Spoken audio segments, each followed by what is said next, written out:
Ya, Latent Dirichlet Allocation es lo que vamos a ver en la clase de hoy. Entonces, básicamente tienen que descargar, lo primero que tienen que hacer es descargar la presentación TM-7.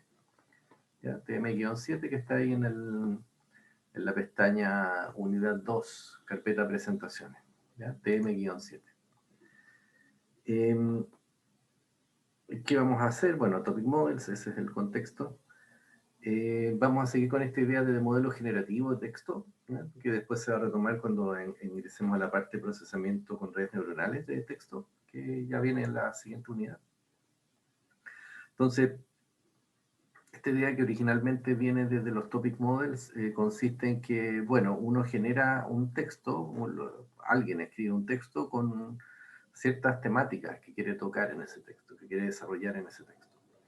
Entonces, la idea de los topic models es poder inferir cuáles son los temas que generaron el texto, de qué es lo que quería hablar el autor al momento de escribir ese artículo, por ejemplo, Seeking Life Barn, Genetic Necessities.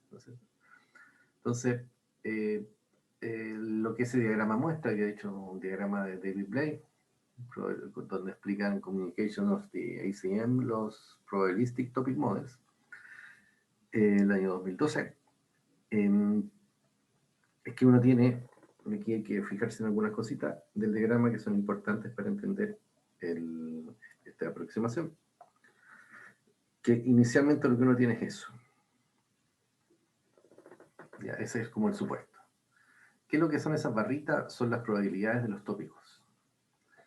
Entonces, uno tiene en mente hablar de ciertos temas al momento de generar un texto. Ese es el punto de partida. Entonces dice, por ejemplo, voy a hablar un poquito de deporte, pero principalmente mi artículo va a tener que ver con, no sé, política. Entonces, cruzo política con deporte. Pero tengo una proporción más importante de política y el deporte lo toco tangencialmente. Entonces, la probabilidad de que las palabras estén generadas dentro del dominio de la política son, no sé, 0,7 o 70%.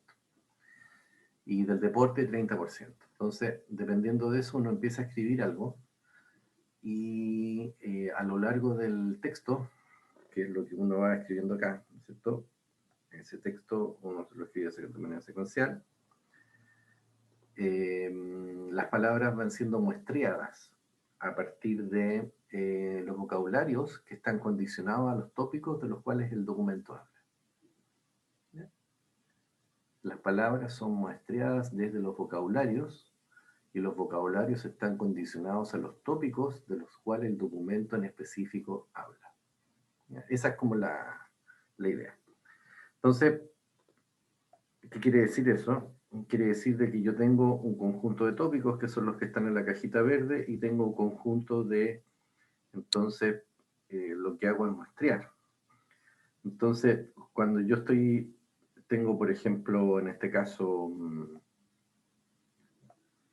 la primera palabra que me aparece acá, ¿no?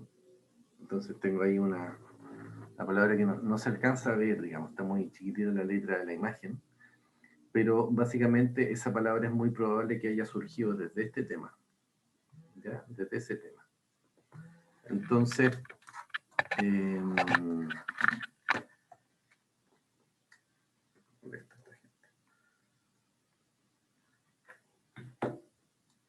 eso quiere decir de que es muy probable, o la probabilidad de que si yo quiero hablar de ese tema, muestre una palabra que tiene una probabilidad dentro de esa temática que está definida por estos numeritos que están acá.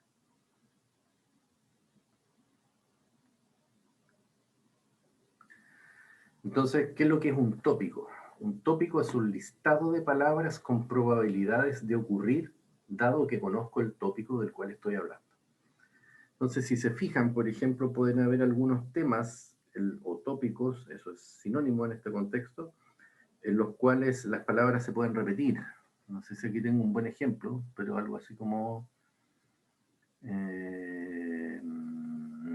no tengo algún buen ejemplo, pero en el ejemplo de ayer aparecía River, ¿no es cierto? Que River, no, aparecía Bank, que entonces Bank podía estar en el tópico de pesca y podía estar en el tópico de finanzas. Entonces una palabra polisémica. Esa palabra eventualmente podría ocurrir en dos tópicos, 2 o más. Y podría ser una palabra descriptiva de 2 tópicos o más. Entonces, el mismo término, ¿lo ven? El mismo término. Entonces, ese término podría estar en 2 tópicos o más. Dependiendo entonces de cuál prevalente sea ese tópico en el documento, es cuán probable es que esa palabra haya sido extraída desde ese tópico. Entonces, si yo uso una palabra en el documento, una palabra cualquiera,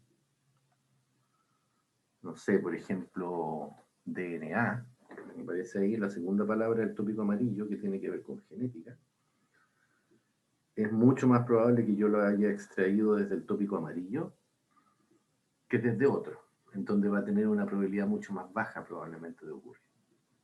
¿Se entiende la lógica, cierto? Entonces, la manera en la cual un topic model de este tipo genera el texto es a través de un proceso de muestreo, en donde las palabras, que son estas variables aleatorias, se muestrean y la probabilidad de muestreo, eso es la probabilidad de que esa palabra ocurra, está condicionada al tópico del cual yo estoy hablando en ese momento. ¿Nunca se encuentran tópicos de una sola palabra? No, eso es muy raro. ¿Sí? Generalmente son listados de palabras con probabilidades. ¿Por qué? Porque los tópicos se muestrean sobre el vocabulario completo. Y podría ser de que existan unas pocas palabras que son descriptivas de un tópico y en ese caso van a haber unas pocas palabras que van a tener muy alta probabilidad y el resto de las palabras una probabilidad muy cercana a cero. Pero nunca los descriptivos son solamente de una palabra, son siempre sobre el vocabulario completo. Pero sobre en lo que hay que fijarse es cuáles son las palabras que tienen la probabilidad más alta. Aquí las palabras están ordenadas de mayor a menor. Por ejemplo, gen, ¿cierto? Tiene probabilidad 0.04, que es una probabilidad alta, en el contexto de un vocabulario donde hay eventualmente 10.000 términos distintos. DNA 0.02, genética 0.01, y ahí de ahí después va a ir bajando probablemente de manera muy brusca. Entonces, hay algunas palabras que son muy descriptivas de ese tópico y son las que van a concentrar la probabilidad más alta. Pero lo que quiero que les quede súper claro es que el supuesto es el siguiente. Cuando yo genero una palabra, imagínense lo que yo voy a hacer. Ya, aquí en esta parte quiero hablar de deporte. Entonces, voy a generar esa palabra, ¿cierto? Esa palabrita. Entonces, esa palabrita que está ahí, voy a hablar de deporte, entonces mentalmente lo que el documento, lo que este modelo está diciendo es que lo que yo hago es un proceso de muestreo dentro, es decir, si yo quiero hablar de deporte, hay algunas palabras que es mucho más probable que yo use. ¿Ya? Es mucho más probable que yo use fútbol, por ejemplo, balón, no sé, básquetbol, ¿ya? Jugador. Todas esas palabras son propias de deporte, ¿ya? Competencia, qué sé yo, premio, liga, lo que sea. Son propias de deporte. Entonces, si yo voy a hablar de deporte, mi vocabulario es mucho más acotado para describir el contenido de un determinado tema que si no fuera a hablar de un tópico específico. ¿Se fijan? Entonces, ese es como el punto. Entonces, si yo voy a escribir un documento, yo lo que hago a priori es seleccionar ciertos temas de los cuales voy a hablar en ese documento.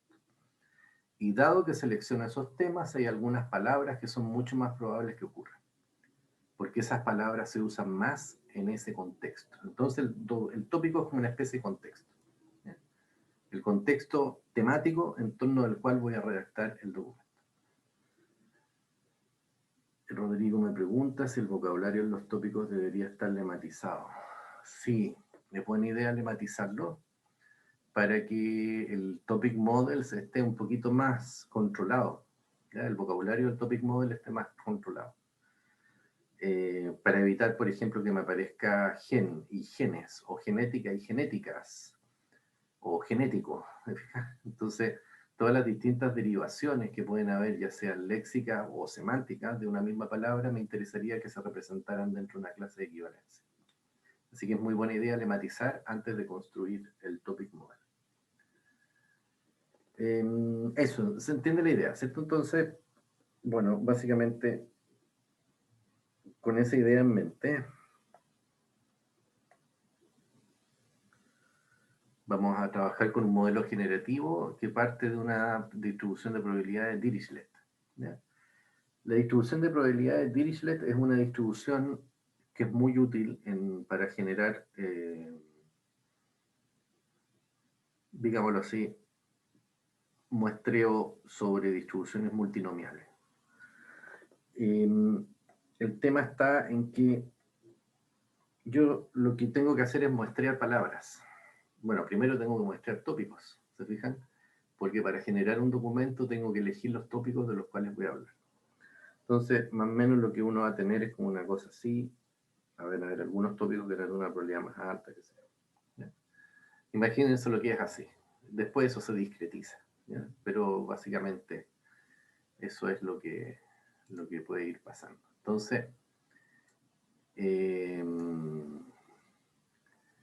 uno tiene que muestrear. Entonces, existe esa distribución de tópicos, y no necesariamente continua. Yo la dibujé continua porque es más fácil de dibujar, pero en realidad piensen que eso se está discretizado.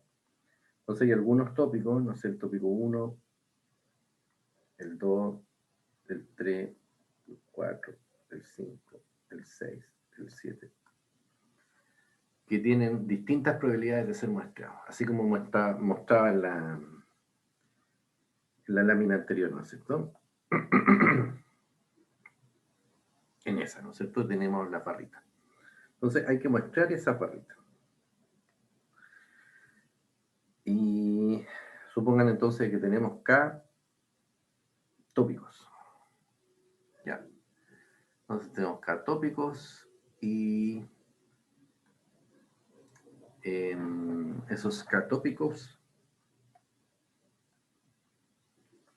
van a estar modelados, la probabilidad de muestrear esos tópicos van a estar modelados según la distribución de Dirichlet.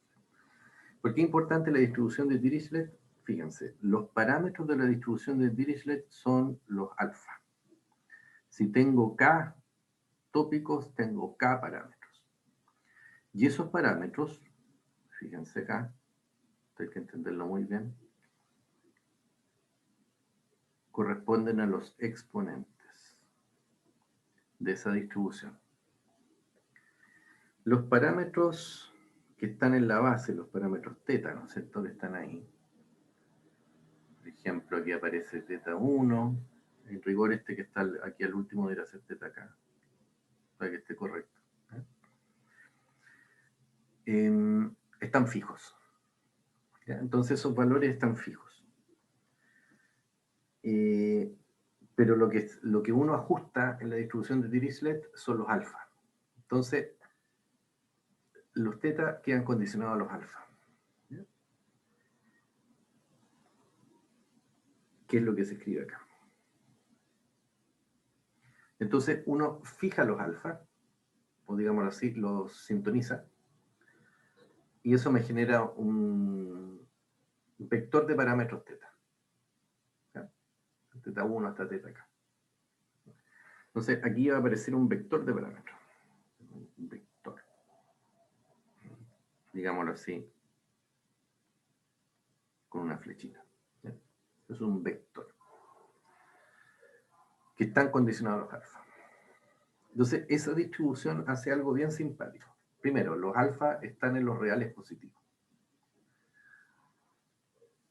Hace algo bien simpático. ¿Qué es lo que hace? Que transforma los alfa en estos parámetros teta. ¿Y qué son los parámetros teta? El parámetro teta es la probabilidad de muestrear una variable aleatoria discreta en un espacio variable aleatoria discreta. Punto. ¿Ya? Si lo piensan como una multinomial, entonces estos parámetros corresponden a las probabilidades de cada uno de los modos de la multinomial. Entonces, teta 1 sería la probabilidad del primer modo, teta 2 del segundo modo, teta k del modo késimo. ¿Ya? Entonces, esos monitos que aparecen acá, que son las barritas, ¿no es cierto?, se generan utilizando los alfa a través de la distribución de Dirichlet. Entonces, yo doy ciertos valores de Dirichlet a los alfa, y eso me genera las alturas de esas barras, que son las probabilidades de muestrear, entonces, según una distribución multinomial. Entonces esto es fantástico, porque en el fondo lo que está haciendo Dirichlet es, a partir de los valores alfa, que ya les voy a contar que en el fondo cómo se ajustan esos valores, o qué es lo que se asume, me generan una distribución. Entonces la distribución de Dirichlet es una distribución que genera los parámetros de otra distribución, que es la distribución multinomial. ¿Se entiende eso, no? No es tan simple, ¿ya? Entonces, esos son los... Entonces tengo una distribución para generar los parámetros de otra distribución, que es la distribución multinomial. Y los parámetros de la distribución multinomial están condicionados a los alfa a través de la distribución de Dirichlet. Eso, ¿ya? Para que sea una distribución de probabilidad, efectivamente se tiene que hacer algunas cositas, por ejemplo, hacer que que la sumatoria de estos productos de 1, sobre todos los posibles valores de alfa. ¿Ya? Entonces, cuando sean los posibles valores de alfa se mueven entre alfa 1 hasta alfa k, entonces uno tiene que hacer esta sumatoria sobre alfa, sobre los alfa k. ¿Ya? Divide por esto que aparece aquí abajo, la distribución de gamma, también la distribución de gamma. Pero para que esta función funcione como densidad de probabilidad, ¿ya? Se tiene que introducir ese coeficiente. Y un coeficiente, piénsenlo así, un coeficiente de normalización, ¿ya? Como el factor de escala que necesito para que las sumatorias de estos productos efectivamente me den 1 y se puedan interpretar como una función de distribución de probabilidad. No sé si se entiende, ¿tienen alguna consulta hasta ahí? ¿Ya? Pero a esta parte no hay que darle mucha vuelta, ¿ya? Porque eso no sería meterse mucho en la teoría de la Dirichlet, pero piénsenlo como el factor de escala, ¿ya? O el factor de normalización que uno utiliza para que este producto, que es el que realmente nos interesa a nosotros, este producto que está acá, la sumatoria sobre todos los posibles alfa que están acá, efectivamente me dé 1, porque tiene que ser una función de distribución de probabilidad. Eso tiene que sumar 1 sobre todos los alfas posibles. ¿Se entiende? Ya, entonces, básicamente, ese es el tema. Entonces, lo que se hace acá,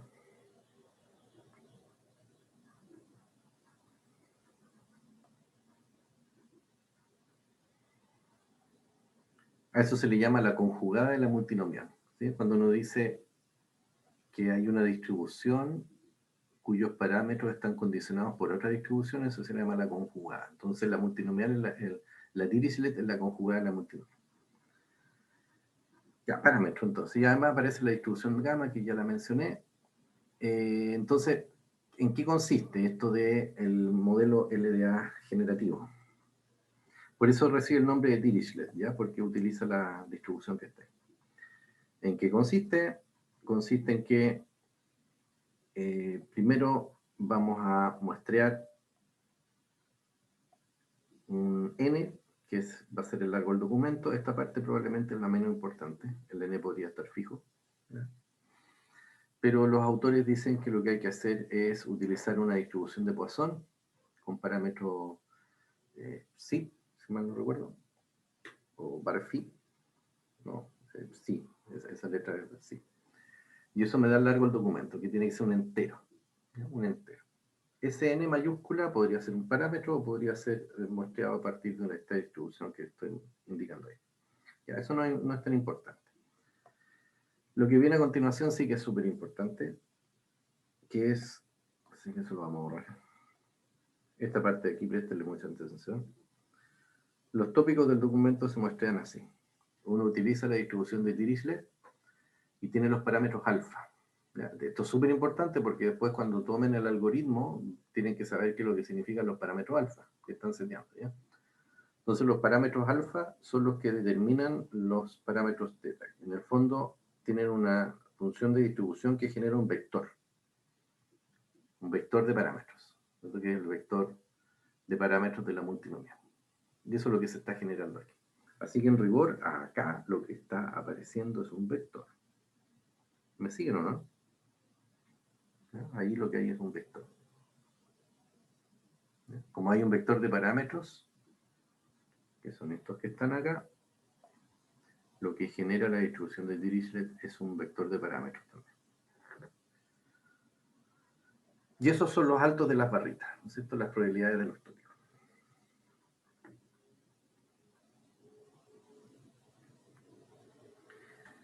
Después, para cada palabra que aparezca en el documento, ¿no es cierto que tenemos un documento largo n? Entonces el WN se toma desde 1 a n. Entonces para cada una de las palabras, si el documento tiene n tokens, voy a tener que repetir el siguiente proceso n veces. Eso lo voy a tener que repetir n veces. Por eso está dentro de un para cada. ¿Ya? ¿Qué es lo que hace? Tomar el tópico, decirlo muestrear desde la multinomial. Ojo que la multinomial está determinada por los parámetros θ, que son los que acabamos de generar con la Dirichlet. Entonces vamos a muestrear el tópico. Si vamos a elegir un tópico. El tópico que está asociado a la palabra 1, el tópico que está asociado a la palabra 2. Ese tópico, que es una variable aleatoria, es decir, la variable aleatoria es la variable zn, ¿no es cierto?, que dice, para la palabra n yo tengo la instancia latente o la variable latente enésima, cuyo valor es toma un valor entre 1 y k, discreto. ¿Ya? Entonces el zn podría tomar un valor 1, 2, 3, hasta k. ¿Ya? Y ese valor lo que representa es desde cuál tópico va a muestrear la palabra. ¿Se fijan? Entonces, una vez de que hemos elegido eso, lo voy a anotar porque yo creo que eso es lo importante. Estas notaciones que usan de repente no son tan claras, ¿eh? Pero dice zn, enésima, no sé cómo puedo hacer la letra chiquitita, lo voy a hacer así. El zn, o sea, lo que hace ese proceso es la probabilidad de que zn sea igual a i, por ejemplo. ¿Ya? ¿Cuál es la probabilidad de que zn sea igual a i? Donde i se mueve entre los posibles índices de tópicos con los que estoy manejando, es decir, entre 1 hasta el k. ¿Ya? Entonces, ¿cuál es la probabilidad de que el tópico sea el tópico 1, el tópico 2 o el tópico k? ¿Ya? Esa es como la idea. Una vez de que lo he seleccionado, esto es por muestreo, se fijan, muestreo aleatorio condicionado a la distribución de densidad multinomial. Una vez de que lo he muestreado, entonces tengo un zn, y ojo, el zn ahora va a ser parámetro. Fíjense bien, ese zn ahora es el parámetro de otra distribución de Dirichlet. ¿Ya? El zn va a corresponder entonces a los alfa. Entonces, ¿se fijan entonces que la multinomial qué es lo que va a hacer? Me va a decir cuál es la probabilidad de que el zn sea igual a i, desde i igual 1 hasta acá. Entonces me va a entregar un vector. Obviamente va a haber un valor que es mayor que el resto, ¿ya? Y ese es en el fondo el tópico de máxima probabilidad. ¿Ya? Pero entonces uno le pasa este vector donde hay uno de esos valores de alfa que es mucho mayor, y desde ahí va a muestrear. ¿Ya? Pero en rigor a la Dirichlet le pasa un vector. Entonces esta cosa que está acá, en realidad no es una variable aleatoria discreta que toma valores entre 1 y k, por lo tanto lo que se genera acá es un vector de parámetros que entran a la función de Dirichlet. Y eso me va a generar la distribución en el vocabulario. ¿Sí? Y me va a decir, dependiendo de los valores de z, hay algunos tópicos que son más probables, y por lo tanto van a haber algunas palabras que son más probables condicionados al z, más probable. Entonces va a aparecer aquí phi, una cosa así, que es una distribución de probabilidad.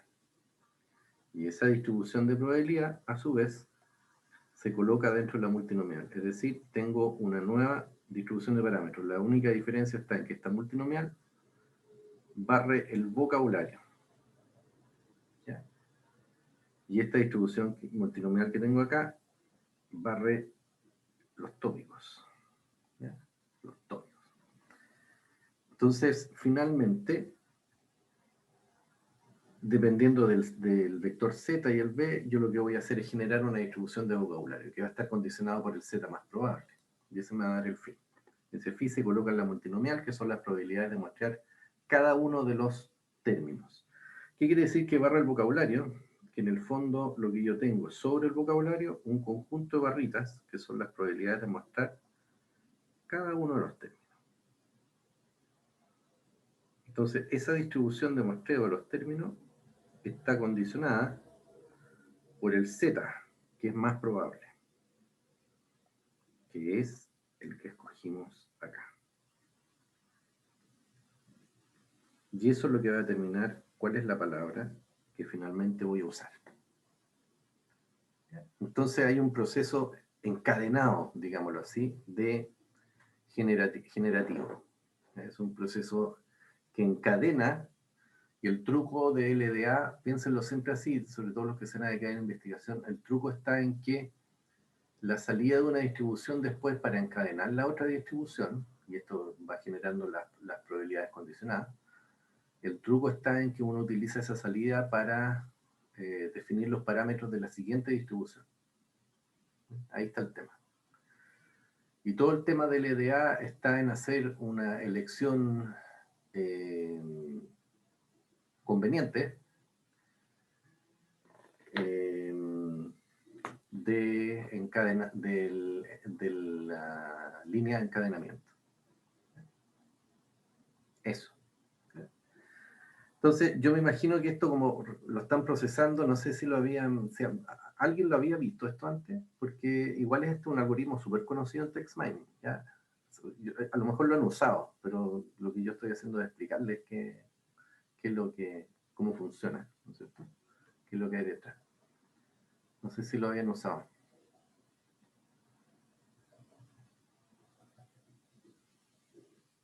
Claro, el LDA de Mallet, ¿no es cierto? Y también está el de Jensen, ¿no es cierto? El de Jensen, que es bastante útil. El de Jensen. Igual después vienen también algunos ejemplos por si quieren ver cómo se usan, pero la idea, como ya estamos a este nivel, el nivel más avanzado, es saber cómo funcionan las cosas para poder diseñar variantes, pues extensiones. Esa es como la idea. Por eso hay un esfuerzo tan grande en poder entender bien cómo funciona. ¿Ya? Entonces, bueno, ese es el truco. ¿Ya? Uno encadena distribuciones para que las salidas de ciertas distribuciones se puedan usar como vector de parámetros de la siguiente. Ese es como el truco, digamos, que hay acá. ¿Ya? O el approach, en el fondo. ¿Qué distribución hay similar a la Dirichlet? Uf, me hace pregunta difícil, Andrea. La Dirichlet pertenece a una familia de distribuciones generadoras de vectores de parámetros, que son la hipergeométrica. Entonces se puede buscar por ahí si es que hay algunas otras que funcionan parecidas, pero la idea es más o menos la misma. Estas que son de la familia hipergeométrica generan vectores, vectores, una secuencia de valores.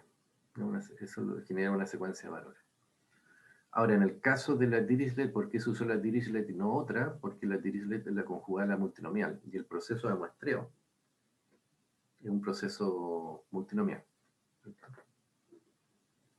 Esa es la razón por la cual en este caso se usó la Dirichlet. Ok.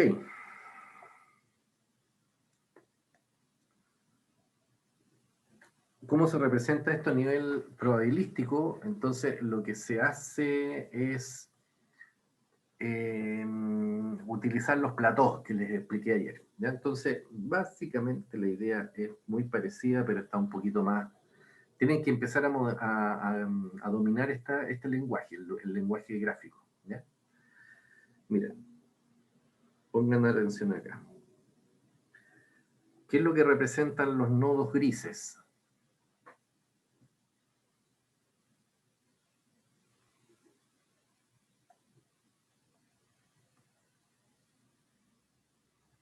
En el contexto de un modelo gráfico probabilístico. Muy bien, Sebastián. Sí, exactamente. Son variables observadas.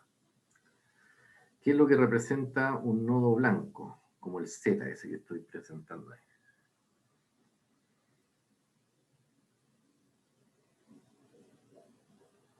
Ya, el gris observado. El blanco no observado. ¿Ya? Entonces, por eso se le llama latente. Latente en el fondo es que hay algo que yo no puedo observar, pero sabemos que está ahí. Entonces, las variables latentes están con nodos blancos. Y de hecho todos los parámetros del modelo se representan como variables latentes, porque en el fondo son todos modelos, es decir, son todos parámetros de un modelo. No son reales, sino que se corresponden a una aproximación de la realidad. Es un modelo. ¿Ya?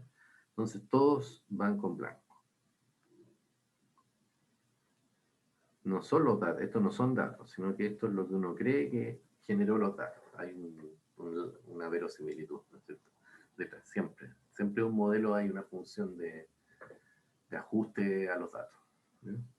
Así que todos esos que están ahí en realidad son latentes, y este que voy a encerrar acá en rojito es un... Ah, me equivoqué. Es un observado. Los platós, que son los rectángulos, representan ramificación. ¿Se acuerdan lo que expliqué ayer, no es cierto? Ramificación, branching se llama eso. Que uno en redes neuronales lo representa de esta manera, ¿no? Tiene unas rayas, ¿no? Eso es un branching, ¿cierto? Entonces, por ejemplo, hay una neurona acá que se conecta con un montón de otras neuronas. Ahí tiene un proceso de ramificación. Eso es típico. En modelo gráfico probabilístico no se hace así, sino que eso se compacta, entonces esta notación es más compacta y se representa con una caja. Pero que, por ejemplo, aquí exista un proceso de ramificación, este, y que está controlado por esta variable, que aparece ahí no por casualidad, sino porque tiene un sentido, la n sub d. El n sub d nos está indicando cuántas ramas hay dentro de ese plató. ¿Ya? En este caso hay n sub d ramas. N sub d es para indicar el largo del documento, el número de tokens del documento. Entonces, que existan ramificación ZWND significa que tienen que haber Z instancias, perdón, ND instancias de Z que condicionan a ND instancias de W. Eso es lo que significa. Entonces, en el fondo es como que eso se hace ND veces. Eso es lo que está diciendo ahí, una ramificación. Se hace ND veces. Eso. A diferencia de la red neuronal en la cual modelos conectivistas, todo se conecta con lo que le conviene a uno. Aquí se representa explícitamente el hecho de cuántas veces se repite un proceso. ¿Ya? Entonces eso sería algo así como un for en el fondo. For i igual 1 hasta nd, w condicionado a z. En el fondo una manera de expresar un for, un ciclo for. Ya, y arriba entonces tenemos otro proceso de ramificación, otro plató, ¿cierto? Que sería este que está acá, que se hace d veces. ¿Qué es lo que es d? D mayúscula.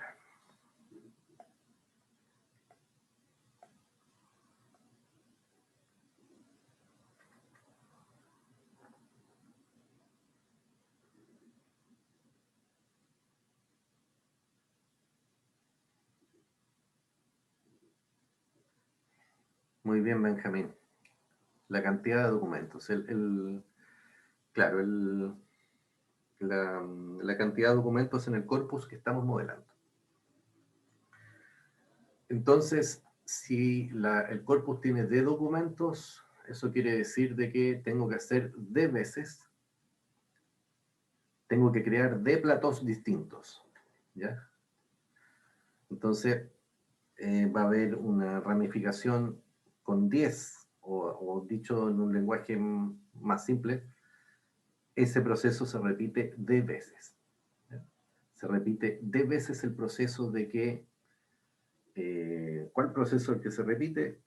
Este, de que el teta condiciona a lo que está pasando acá y el phi condiciona a lo que está pasando acá. Eso se repite D veces. Por eso me parece esa cajita ahí. Ya, ok. Entonces, y hay otro proceso de ramificación. Otra más. Pero es externo a la generación de los datos, que es la generación de los vocabularios. Entonces, suponga de que hay T mayúscula temas. ¿Ya? Entonces, yo tengo que generar un vocabulario por tema. En rigor, no genero el vocabulario, sino que lo que hago es generar la distribución de probabilidad de que el término sea utilizado en ese tema. ¿Ya? Que en el fondo es una función de probabilidad. Es una densidad de probabilidad sobre el vocabulario. ¿Ya? Eso sí. Densidad de probabilidad sobre el vocabulario, entonces eso se hace T veces. Así que aquí también hay otro ciclo más. Eso quiere decir eso. T mayúscula veces. Entonces, T mayúscula es el número de tópicos. Y entonces hay dos parámetros. Parámetro alfa para generar los documentos, que ese ya lo vimos, que es ese. Pero también hay unos parámetros beta para poder hacer el muestreo para poder generar las distribuciones multinomiales sobre el vocabulario. Entonces tiene que haber unos parámetros que determinen, así que aquí también hay una Dirichlet. ¿Ven? David Blake no nos dijo, no nos contó el cuento completo. Hay otra Dirichlet ahí. ¿Ven? Aquí hay una primera Dirichlet, que es para generar los Dirichlet, que es para generar las proporciones de tópico, y hay una segunda Dirichlet condicionada por beta, que permite generar las multinomiales de los vocabularios. ¿Ya? ¿Les queda claro o no? ¿Sí? Entonces tiene que haber dos Dirichlet. Recuerden que hay una que es la de proporciones de tópico y otra que es la proporciones de, es decir, probabilidad de términos condicionados a cada tópico. ¿Ya? Eso.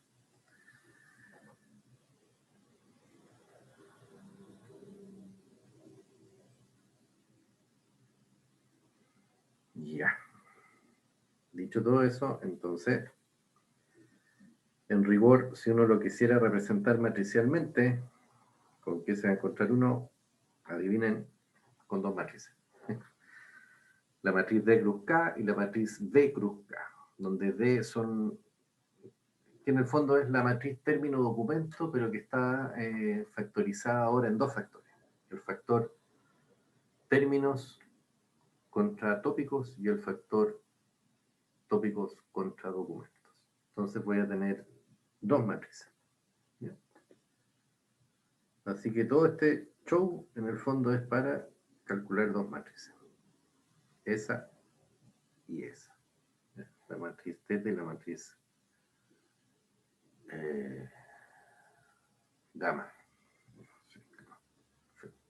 No me acuerdo.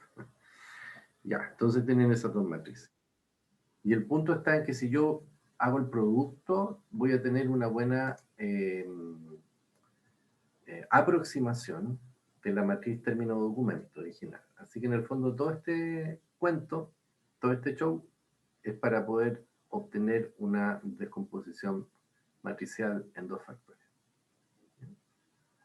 Eso. Pero bueno, obviamente está bajo supuestos distintos, así que no es un esfuerzo inútil, ¿ya? Eso, entonces, si uno se acuerda del primer monito que les mostré, esta lámina es súper importante porque lo que está haciendo es relacionar dentro del modelo gráfico probabilístico, que es el que está abajo, y dentro de las matrices, que son las que están arriba, qué es lo que se hace para generar el texto utilizando un Probabilistic Topic Model, LDA. Entonces, básicamente tenemos los siguientes componentes. El vector de parámetros alfa, el vector de parámetros beta. El vector de parámetros alfa es el que nos permite determinar esto. El vector de parámetros beta es el que nos permite determinar esto. Me quedó mal. Tengo que hacerlo más.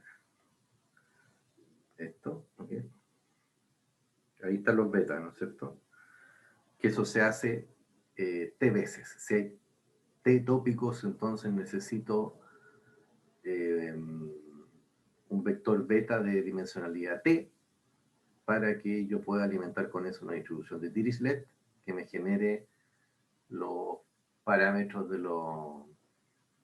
es decir, se hace T veces, pero la beta tiene que ser un vector que barra el vocabulario, así que tiene que ser el largo del vector beta tiene que ser de largo B, ¿ya? Para que me genere probabilidades sobre el vocabulario, ¿ya? Y en el caso de alfa tiene que ser con T. Si son T tópicos es un vector de largo T. ¿Ya? Eso básicamente. Entonces va a aparecer aquí un parámetro que se llama teta, ¿no es cierto? Que es la proporción del tópico. Entonces, condicionado a un documento en específico. Entonces ahí tengo las proporciones de tópico y después ya cuando estoy generando el texto dentro del documento voy a muestrear dentro de esa proporción de tópico un tópico en específico que va a ser el más probable a partir del cual voy a sacar el término que estoy observando. Hay 3 matrices observables, en realidad 2, porque una es la matriz de datos, que es esta, y después aparecen las 2 matrices que corresponden a los parámetros del modelo. Esa y esa. La primera, esa que está ahí, que voy a marcar ahí.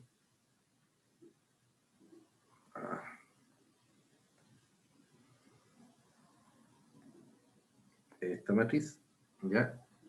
Es la matriz tópico documento. Que tiene, ¿cuáles parámetros? Vamos a conectarlo acá para que quede todo conectado y uno entienda bien qué cosa corresponde a qué cosa. Esto que está acá corresponde a eso. ¿Ya? Y la segunda, le vamos a cambiar el color para que no se confunda con el anterior, que son los Z, son los que aparecen ahí. Entonces, básicamente lo que hace un topic model es estimar los θ y los z. Es decir, la matriz de documentos condicionados a tópicos, en realidad esos tópicos condicionados a documentos, al revés, ¿ya? Son las proporciones de tópicos y las proporciones de... yo aquí me equivoqué, no me dijeron nada. Está justo al revés. Esta que está en rojito es la matriz de datos. Lo que pasa es que está tan chica la letra que no se alcanza a ver. Pero esta que está en rojito es la matriz de datos. ¿Lo ven? Ahí tienen términos documentos. Ya. La verde va a ser la tópico documento. Topic proportions se llama eso. Y la amarilla, que es esta que está acá, es así, la amarilla, es la de términos condicionados a variables latentes. Entonces esa sí la vamos a unir con un colorcito amarillo para que todo quede consistente. Ahí sí, ya. Entonces, Eso es lo que se calcula en un topic models, entonces son los teta y los zeta, ¿ya? Y lo que uno les da para que lo calcule es la matriz término documento. Eso, ¿lo tienen? Ahora, obviamente, el punto está en que eso es desde el punto de vista generativo, pero el punto de vista generativo es una especie de metáfora, porque en realidad lo que uno hace en la práctica es que uno le entrega un corpus. ¿Se fijan? No es que uno le pida al topic model que genere el corpus. ¿Ya? Eso solamente para efectos de entender cómo se podría generar el corpus, y por lo tanto después usando valles, hacer el proceso inverso. Es decir, dado el corpus, inferir los tópicos. Eso, ya eso hay que tenerlo en mente. Entonces, bueno, tenemos esta probabilidad que está acá, que es lo que teníamos los teta, los zeta y los d, están condicionados a los hiperparámetros que nosotros tenemos que escoger, que son los alfa y los beta.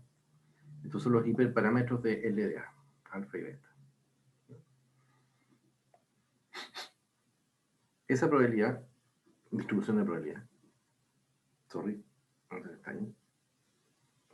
bien ahí. Los alfa beta se explican de la siguiente manera, es decir, si yo quiero escribir el modelo gráfico probabilístico utilizando una ecuación generativa de probabilidades, se escribe de esta manera.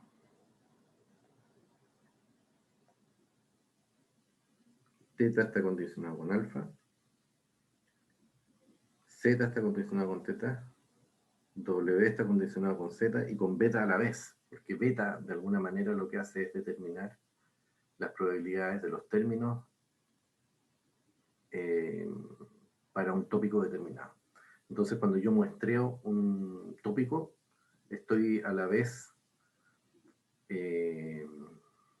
enganchando dentro del modelo el vocabulario que ese tópico me trae. Ese tópico viene con una marraqueta bajo el brazo, ¿ya? Que es el vocabulario. Entonces, por eso tiene una dependencia conjunta que se llama ahí, que aparece acá, ¿cierto? Que es desde Z y desde beta simultáneamente. Entonces, está determinado por el Z, que corresponde al tópico, pero ese a la vez determina la probabilidad del W que está condicionado al tópico. Entonces, por eso me aparece Z como beta. Y bueno, si yo integro entonces sobre todos los posibles tópicos, eso sería integrar sobre Z, voy a obtener la probabilidad de generar el documento, condicionado al alfa y beta. Y dado eso, entonces, después lo que uno tiene que entonces, o como uno controla el algoritmo, básicamente lo que tiene que hacer es definir esto,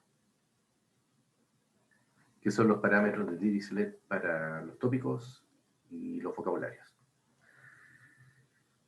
Y M en este caso, que es el tamaño del vocabulario, y K, que es el número de tópicos que vamos a ajustar, típicamente se asume simetría.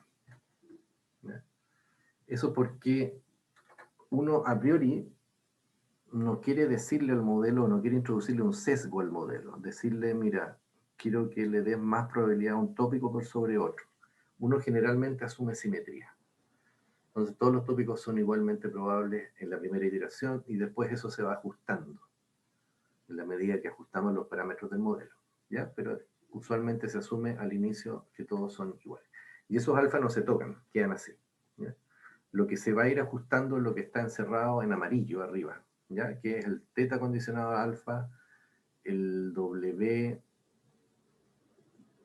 Bueno, en realidad lo que se va a ajustar son los teta y los zeta, ¿ya? Eso es lo que se va a ajustar cuando le mostremos un cuerpo. Pero los alfa y los beta están fijos. Se asume generalmente entonces simetría. ¿Cuál es el efecto? Entonces nosotros tenemos que escoger un valor de alfa. Simetría significa de que en lugar de escoger un valor para alfa 1, uno distinto para alfa 2, otro para alfa 3 hasta alfa k, yo ajusto solamente el valor alfa y ese mismo valor se lo asigno a todos los alfa 1, alfa 2, alfa 3, a todo el vector. Es decir, es un vector con el mismo valor en todos sus componentes. el vector de parámetros alfa. Y lo mismo con beta. Ya, ¿cuál es el efecto? Entonces, recuerden que el vector de parámetros alfa lo que genera es una multinomial, ¿no es cierto? Porque los alfa pasan por una Dirichlet, son los parámetros de la Dirichlet, y la Dirichlet genera el vector teta. Los tetas son los vectores, los parámetros de la multinomial. Entonces, imagínense que hay tres tópicos. Entonces, supongan de que nosotros escogemos un alfa que es menor que 1. Si escogemos un alfa que es menor que 1,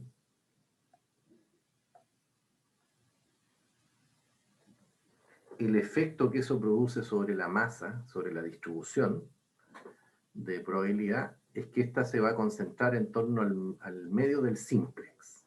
El simplex es el espacio donde se distribuyen las distintas, el espacio de configuración de probabilidades.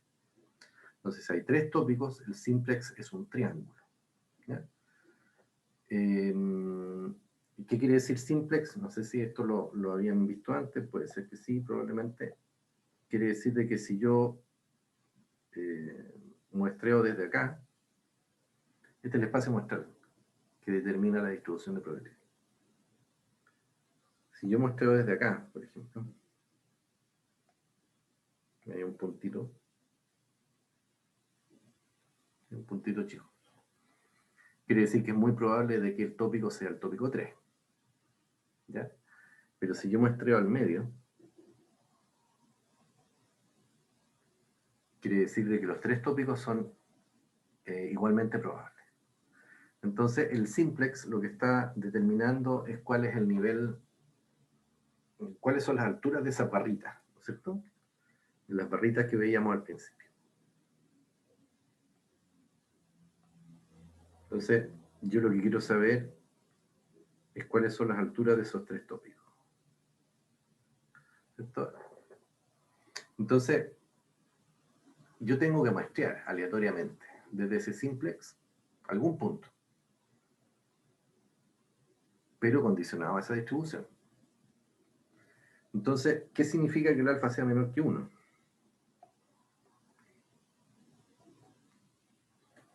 Significa que es mucho más probable.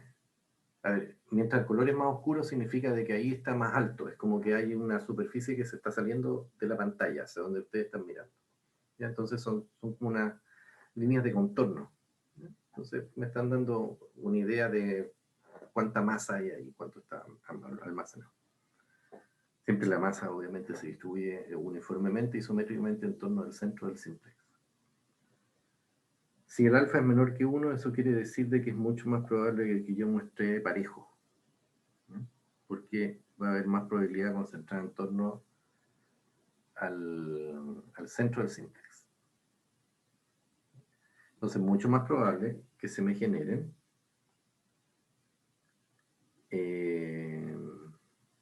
multinomiales con probabilidades parejas. ¿Ya? Entonces, lo que probablemente va a pasar acá es una cosa así. Van a ser muy parejitos.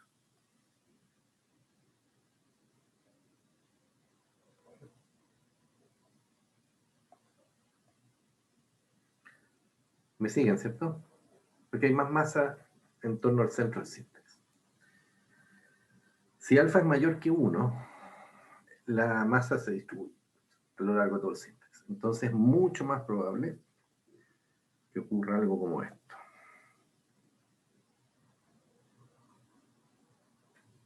¿Lo ven? Es decir, de que algunas barritas sean más grandes que otras. ¿Por qué? Porque es mucho más probable que mi puntito, si es que yo lo muestreo por ahí, me salga por acá, por ejemplo. ¿Lo ven? O me salga por acá abajo. ¿Ya? Porque la masa está como más aplastadita. Entonces es más probable en ese espacio de configuración que yo muestre. Es menos probable que muestre solamente desde el centro y entonces es más probable de que me tire un poquito más hacia las orillas del simplex. ¿Se entiende, cierto? Entonces, súper importante esto que estoy explicando, ¿ya? El valor del alfa no es cualquiera, así, probé cualquier valor de alfa y ahí, no. El valor de alfa tiene ese significado, esa interpretación geométrica, ¿ya? Es cómo se condensa la masa en torno al centro gravitatorio del simplex. Si el alfa es menor que 1 está más concentrado, si el alfa es mayor que 1 está menos concentrado. Y entonces las proporciones de tópicos van a ser más parejas en el caso de alfa menos 1 o más disparejas en el caso de alfa mayor que 1. ¿Se entiende?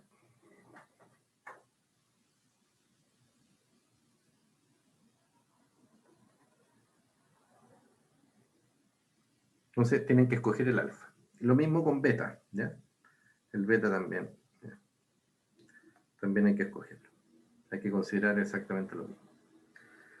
Piensen entonces de que tienen dos simplex superpuestos, porque hay dos distribuciones de Dirichlet. La distribución de Dirichlet que determina los tópicos, la proporción de tópicos, y la que determina la probabilidad de las palabras condicionadas al tópico. Entonces hay dos simplex superpuestos. Uno muestra primero las proporciones de tópicos. Entonces, cuando escoge un valor, por ejemplo acá, ¿qué es lo que está haciendo? Es que lo tengo marcado acá. Imagínense que muestreamos desde ahí, lo que estamos haciendo es decir, bueno, el más probable es el tópico 3, un poquito más probable, ¿sí? Porque no está tan lejos del centro. El tópico 3 es un poco más probable que el tópico 1 y el tópico 2 para ese documento. Dado entonces que el tópico 3 es un poco más probable, de que en el segundo simplex, que son los simplex de las palabras, yo muestre cerca de esta área.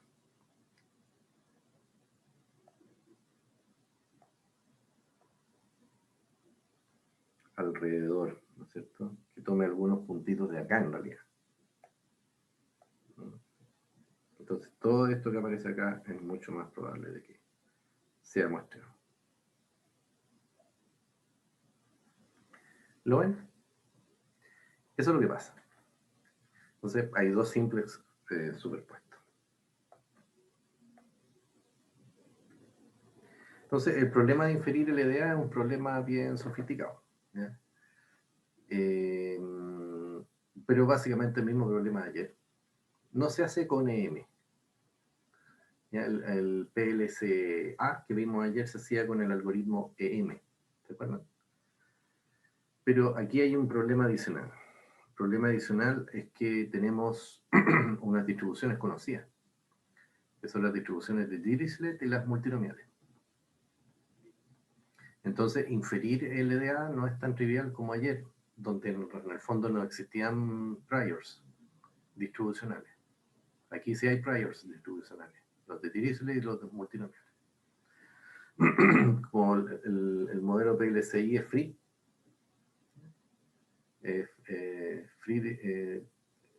de distribución libre, en rigor no es tan así, pero al menos el modelo explícitamente no considera un prior distribucional, no aplica el algoritmo EM. ¿Ya? Carlos, sí, pregunta. Sí, profe, no me quedó claro algo. El tema de alfa mayor a 1 o menor a 1. Entiendo que genera esa probabilidad pareja y dispareja, que está concentrado o no tan concentrado, pero en un caso aplicado, por ejemplo, debiese ser mayor a 1, ¿no? ¿O Depende. cuándo aplicar? Claro, ¿cuándo aplicar uno y otro? Ya, como en la práctica, ¿qué es lo que uno debiera hacer? Si tú tienes alguna idea de que tu corpus habla más de un tema, preferentemente que de otros, podrías tomar un alfa mayor que 1. Porque el alfa mayor que 1 te va a generar una distribución de tópicos que es un poco más dispar. ¿Ya? Ok, y ese es el mayor, el caso más común, ¿no? Generalmente lo que la gente hace es utilizar un alfa menor que 1 porque no quiere colocarle al topic model un supuesto. Okay. El supuesto de que hay algunos tópicos que son más relevantes que otros, o son más prevalentes que otros. Entonces prefieren irse por un alfa menor que 1, típicamente usan 0,5, y eso te evita el hecho de que a priori uno le esté diciendo al modelo de que tiene que ajustar proporciones de tópicos donde hay disparidad. Sí, yo me imaginaba, por ejemplo, noticias. Nosotros Sí, sabemos que las noticias están mucho más cargadas bueno, no es necesario evaluarlo, sabemos que hay más deporte quizá, o noticias nacionales. sí, mucho más que noticias de ciencia, por ejemplo. Claro, Claro, exactamente. O noticia internacional también es como minoritario. De lo que más hay es deporte y de actualidad nacional. Claro, en ese caso uno podría usar un alfa un poquito mayor que uno, un 1.2, por ejemplo, algo de ese tipo. Cosa de que el modelo tenga esta idea de que tiene que tirar algunas barritas de las proporciones de tópico un poquito más altas que las otras, porque si no te va a quedar sí. muy pareja la distribución. ¿Sí? Eso. Y, Pero en bueno, Twitter, por ejemplo, imagínate Twitter. Si uno quiere hacer un topic model sobre Twitter, a priori uno no podría hacer ese supuesto, ¿cierto? Porque es una colección que no es controlada temáticamente. Ahí se habla de cualquier cosa. claro, Entonces, probablemente ahí lo que convenga es hacer un alfa menor que uno. ¿Eh? Pero tienes razón, es decir, si uno lo ve sobre una colección controlada, es probablemente más conveniente hacer un alfa mayor que uno para que algunos tópicos naturalmente tengan una proporción mayor que otros. y ahí, por ejemplo, lo que debiésemos hacer es probar, si no conocemos, bueno, quizás lo más común es 0,5, pero también podríamos probar un alfa mayor a 1. Y para verificar en principio el resultado, al final es como ver los resultados, ¿no? O sea, bajo qué palabras está armando cada tópico y finalmente dejamos la que tenga más sentido, ¿no? Ese es como el criterio. Sí, les tengo que hablar de evaluación después, de cómo se evalúa un topic Ah, model. Que ese tema todavía no lo toco, eso lo voy a ok, ver el martes. súper. Pero ahí me voy a adelantar un poquito. Hay medidas intrínsecas y hay medidas extrínsecas. Es decir, hay algo que se llama, por ejemplo, coherencia de tópicos, que lo que busca es validar si es que los términos que están clusterizados, uno puede ver que un topic model es como un clustering de términos en el fondo. ¿Ya? Los términos que están clusterizados dentro de un mismo tema, si es que son coherentes entre sí. Coherente en relación, por ejemplo, a una base de referencia. Por ejemplo, si tienden a ser usados conjuntamente con mayor frecuencia que at random, ¿no es cierto?, al azar. Entonces hay un topic coherence con Wikipedia, por ejemplo, ¿ya? U otra fuente que a uno le guste. Hay gente que no le gusta Wikipedia, ¿ya? Pero eso, ¿ya? Entonces se puede evaluar así, eso es una medida extrínseca, y la medida intrínseca es basada en teoría de la información, perplejidad de modelo. Eso lo vamos a ver el martes. ¿Ya? Pero en general es todo un tema de evaluar topic models, no es sencillo. En general, es todo un tema de evaluar en procesamiento de lenguaje natural. ¿Ya? Las medidas generalmente en NLP son bien limitadas porque lo que uno está tratando de evaluar es semántica al final. Entonces, evaluar semántica de manera cuantitativa es siempre ruido ahí. Pues la semántica es cualitativa. Entonces, hay un tema ahí. Pero sí, lo vamos a ver.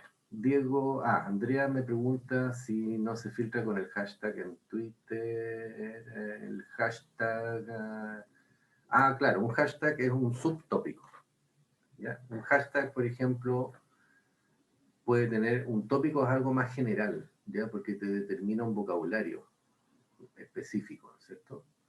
Por ejemplo, deportes es un tópico, actualidad nacional es un tópico, economía, entretención, artes, todos esos son tópicos, ¿ya? Ciencia, ingeniería, tecnología. Este es un tópico, por ejemplo. Text mining en sí es un tópico más especializado. Ahí viene ya la subespecialización. ¿Ya? Cuando uno filtra por hashtag en Twitter, lo que está haciendo es descubrir un subtópico, porque probablemente el hashtag está relacionado con algún tópico mayor. Entonces el hashtag te permite cuadrar todos esos tweets con un tópico en específico. O sea, a lo mejor el hashtag, un hashtag que tiene que ver con fútbol, ya, eso tiene que ver con deporte. ¿Te fijas? Eso es lo que hace.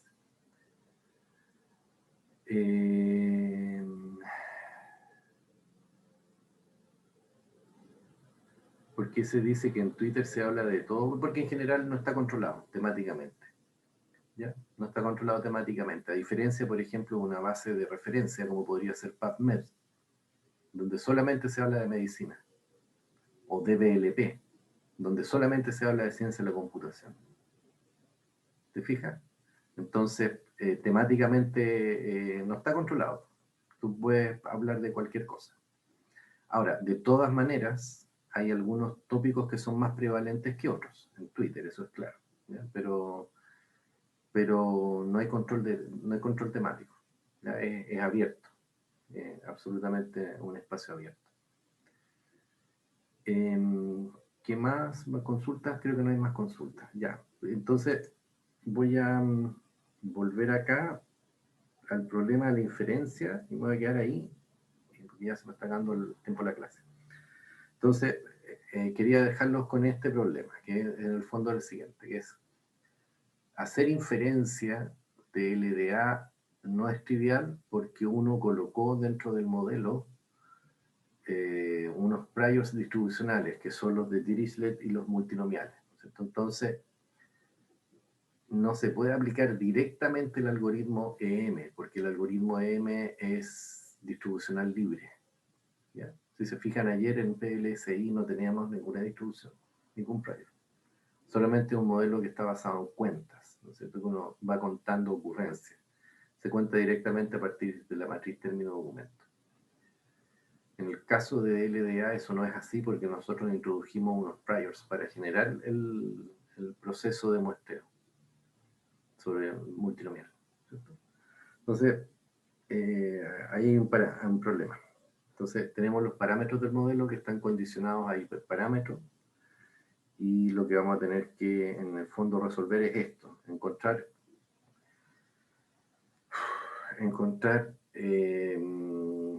este va a ser el enfoque, que lo vamos a ver el martes, que es encontrar unos parámetros auxiliares que se llaman los parámetros gamma y los parámetros phi, ¿ya? De manera tal de que los parámetros del modelo están condicionados a estos parámetros auxiliares y lo que uno mide es la divergencia entre esta distribución auxiliar, que es esta.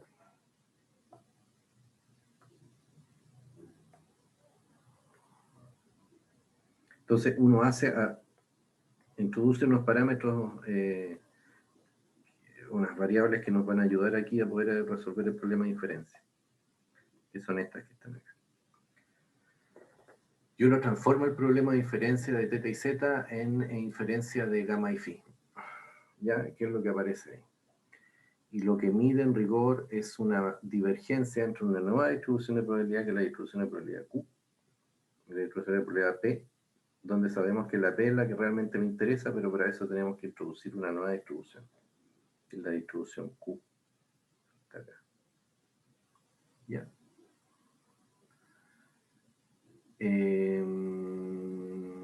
Esa distribución auxiliar, que es esta que aparece acá abajo,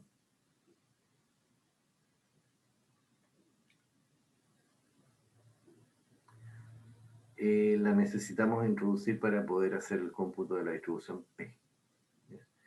Y este es un viejo truco que se utiliza en muchos problemas y que finalmente se resuelve transformando el problema en un problema de divergencia. Que es este.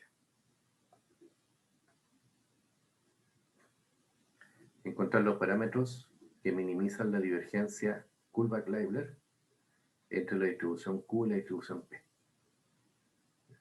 Entonces, el martes les voy a contar qué es lo que es la distribución Q y cómo se hace para poder minimizar la divergencia entre la distribución Q y la distribución P.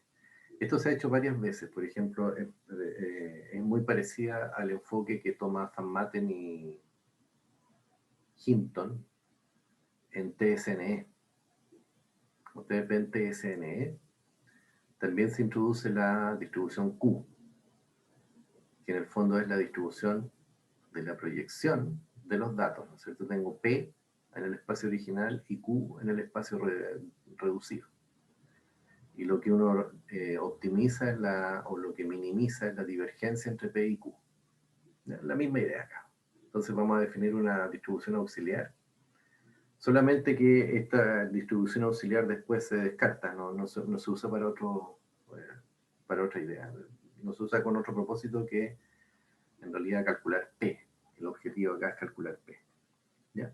Entonces quédense con esa idea de que la inferencia EM no aplica directamente porque tenemos unos rayos distribucionales y en su lugar tenemos que utilizar algún truco para poder inferir los parámetros de Latent Dirichlet Allocation, y eso entra dentro del dominio de lo que se llama inferencia variacional.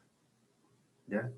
Es cómo varía el P en relación a una distribución de referencia que vamos a llamar distribución Q. Eso se llama inferencia variacional. Y un poquito más complicado. Y entonces ahí va a aparecer un algoritmo que se llama el EM variacional, el VEM, Variational Expectation Maximization. ¿Ya? Eso es lo que vamos a ver el martes en la primera parte, y después vamos a ver extensiones de LDA. De hecho, esta presentación la tienen completa, así que la pueden revisar lo que viene el martes, y la voy a completar un poquito para que después veamos más extensiones. Topic Modeling en rigor no lo tengo en ninguna de las referencias, pero lo que sí es que les voy a colocar unos papers que son muy buenos para que lo puedan revisar. Otra cosa muy importante, ya se nos acercan los plazos para que presenten papers. Entonces en el Discord les voy a colocar un listado de papers para que los seleccionen y empiecen a trabajar con eso. Recuerden que las presentaciones son el 12 y 13 de octubre, es decir, en 2 semanas más. ¿Ya? Así que estén atentos al Discord, les voy a colocar un avisito de todas maneras en aula, seleccionan su paper, lo reservan en el fondo y ya lo pueden empezar a estudiar. ¿Ya? De aquí al viernes les voy a tener publicados los papers que están disponibles. Eso por hoy. No sé si hay más